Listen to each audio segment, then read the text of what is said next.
Thank you very much. I want to first ask that you hold on to two words that I will talk about in my speech. And the two words are really adaptation and the word resilience.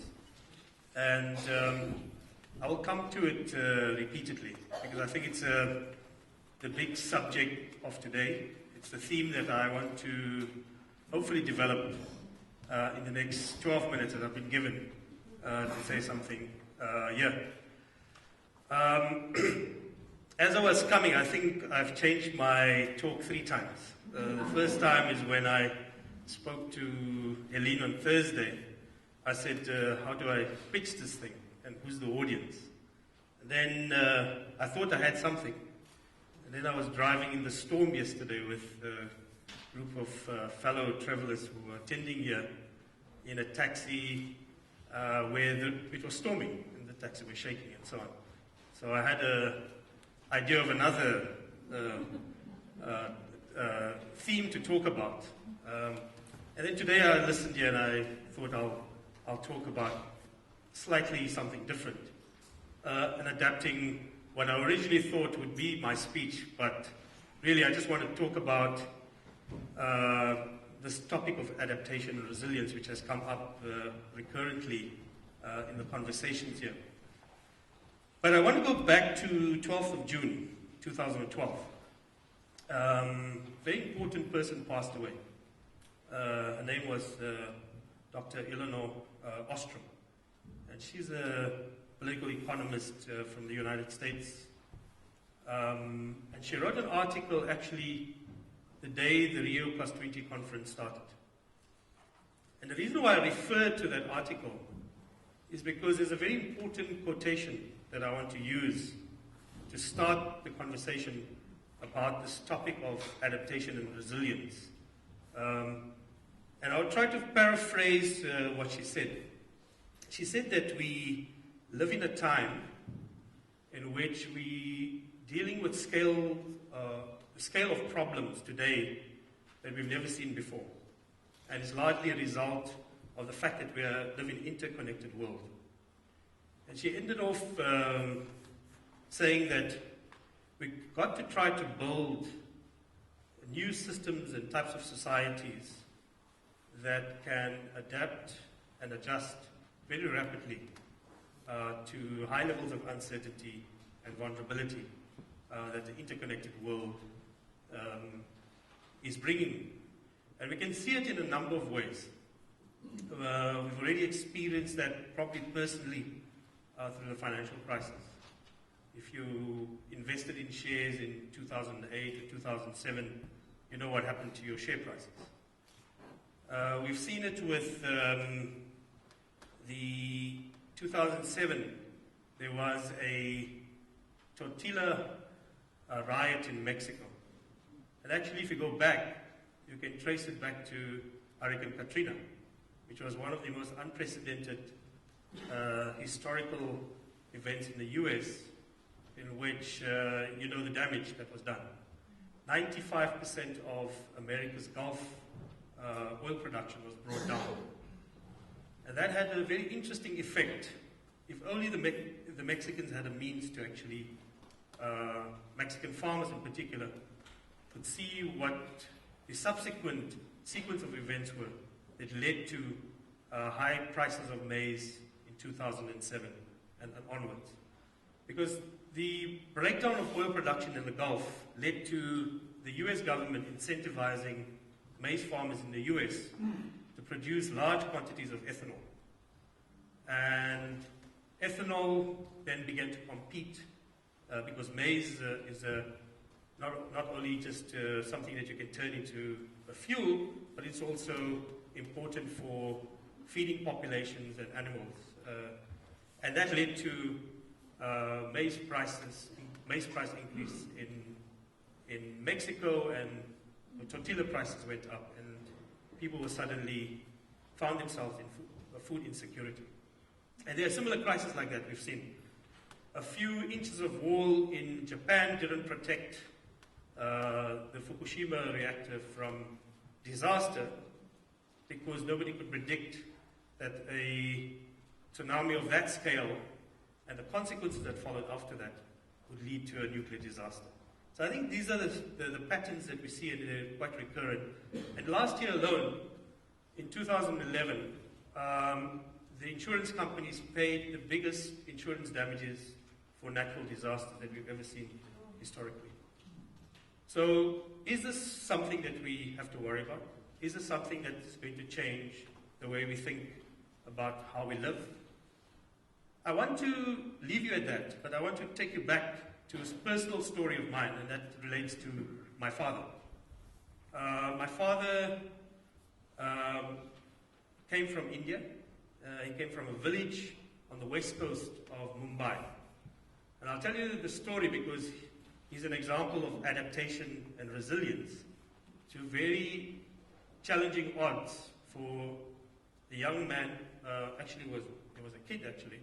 When he came, he was 12 years old to South Africa, who literally just came with a shirt on his back and a trouser, and a pair of shoes.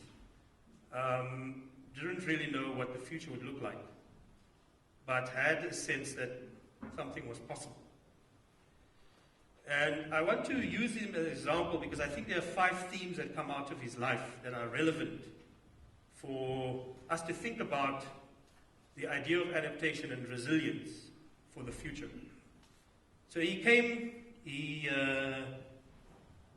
worked for his uncle, actually in District 6, was not really satisfied that his ambition could be fulfilled there. He then went and actually people were then removed from District 6 and were taken to the Cape Flats. And he had to think of other means of livelihood. So he actually enrolled on a correspondence course with a US college and learned to cut keys and repair locks and open locks and so on. Became a locksmith. And also he experimented in his backyard with a printing machine. And then I think what was important that he had the will and he had the ambition and he had an idea, but he was quite uncertain as to where would the future go. It was not clear whether he would succeed or not, but he just kept at it.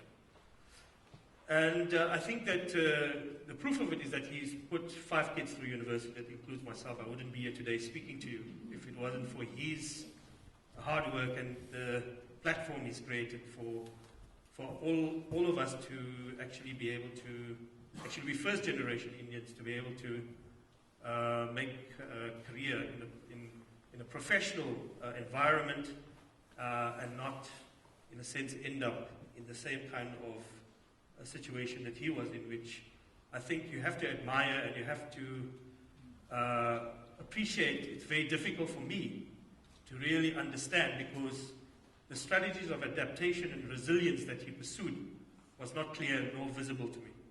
Only now that I'm a little bit educated, I can say to you there are 5 themes that I can draw on from his life that may teach us something, that may teach me, and that has taught me, and that probably teaches us all about ways in which we can deal with adaptation and resilience. Those 5 themes are, the first one is really about mindset. He came from a village in India where literally his father was a farmer.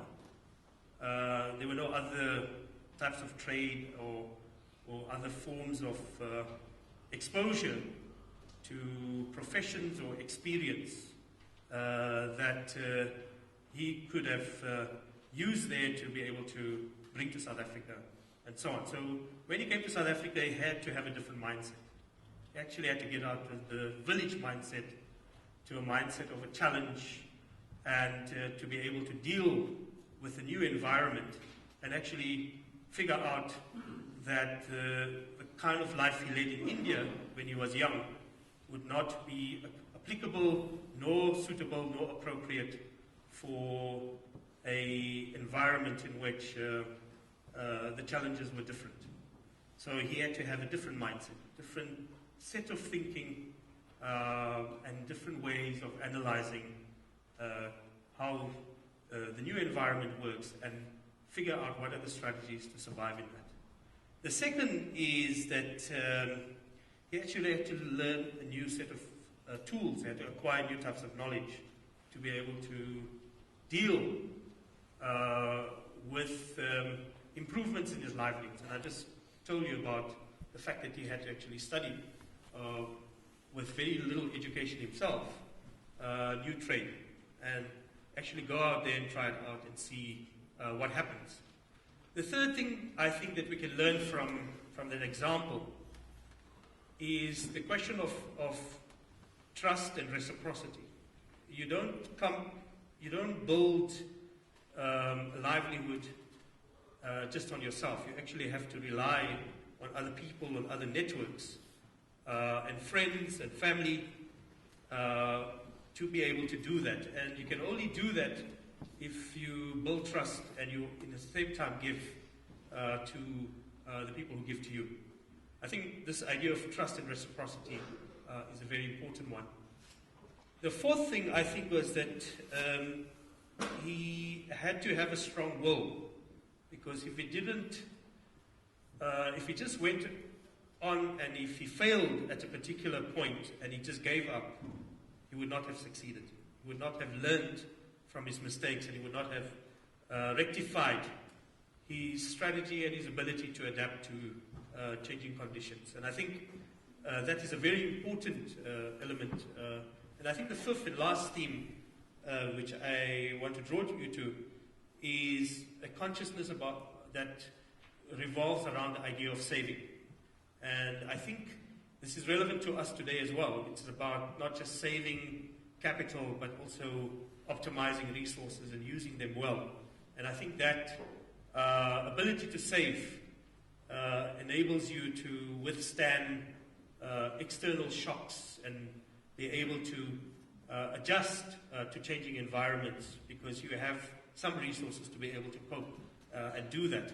I think all those five themes of mindset, of new tools, new knowledge, of strong will, of saving, and trust and reciprocity are things that we will need if we want to create a new type of system that is about adaptation and resilience, whether that be in a corporate firm, whether that be in a village, whether that be in a township, whether that be in a big city, or whether that be in a government.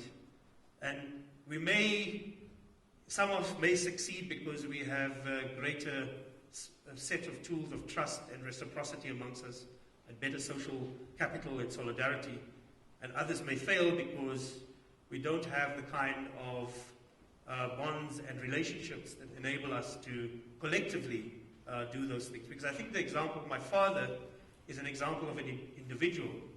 And I think what Eleanor Ostrom talked about is an example, or alludes to us about how to do that in big collective systems of nations, of urban society, and so on.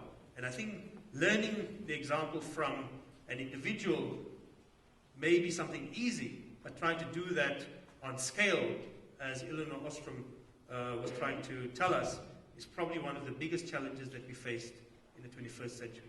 Thank you very much.